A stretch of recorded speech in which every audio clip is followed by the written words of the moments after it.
toilet plunger out my bathroom, sir, just like this. Because he thinks that's a game, like this my life. Case 49 on the docket, you got Thurman versus Jackson.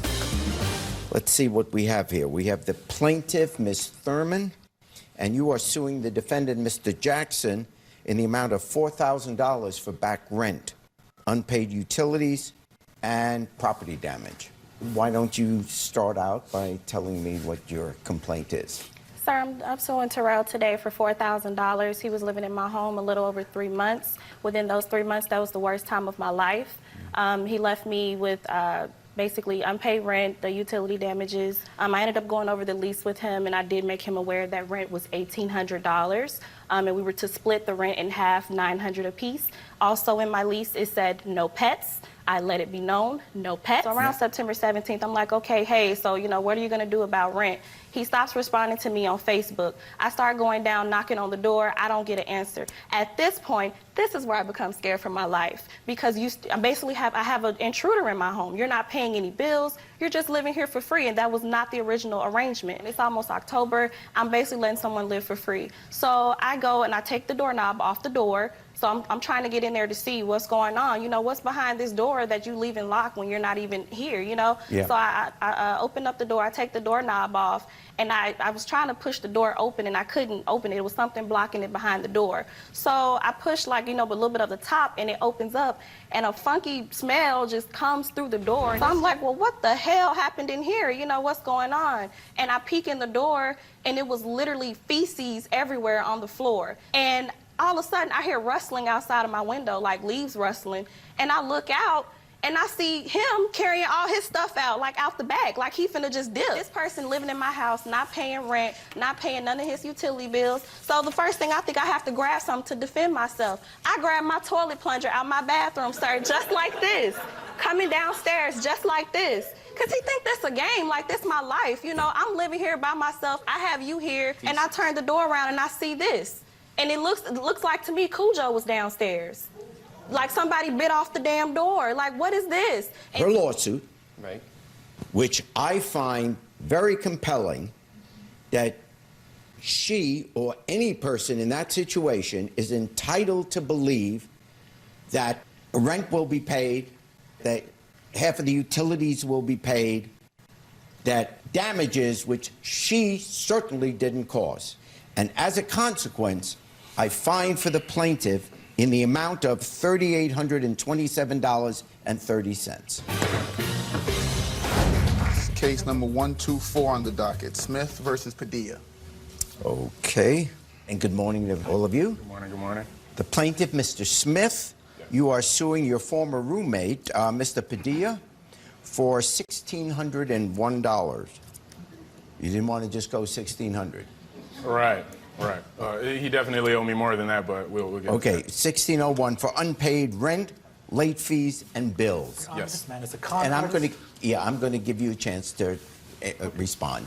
First, what's your complaint? Yeah, so good morning, first off, morning. Your Honor. I'm here today to face off against my former roommate, Joe Padilla, who owes me $1,600. The dude, honestly, man, has no integrity, very low on authenticity. How did you guys wind up rooming together? From Craigslist. And what was the agreement once he moved? His share was $700. $675.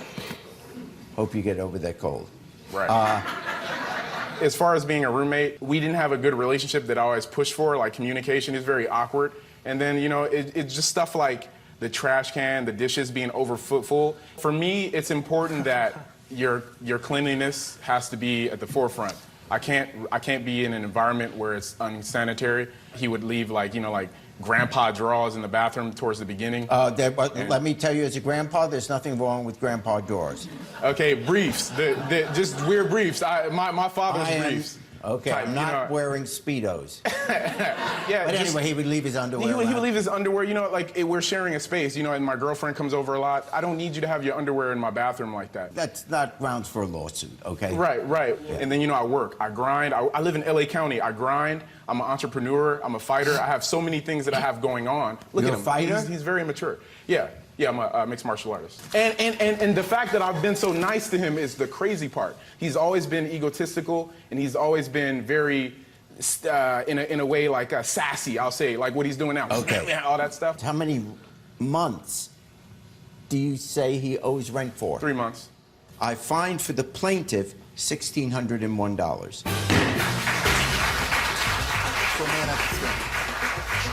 I should be suing for maid services because I always wash these dudes' dishes. Because your boyfriend screamed at the TV like a human man-child and kept me in my room. Oh, but you broke our TV.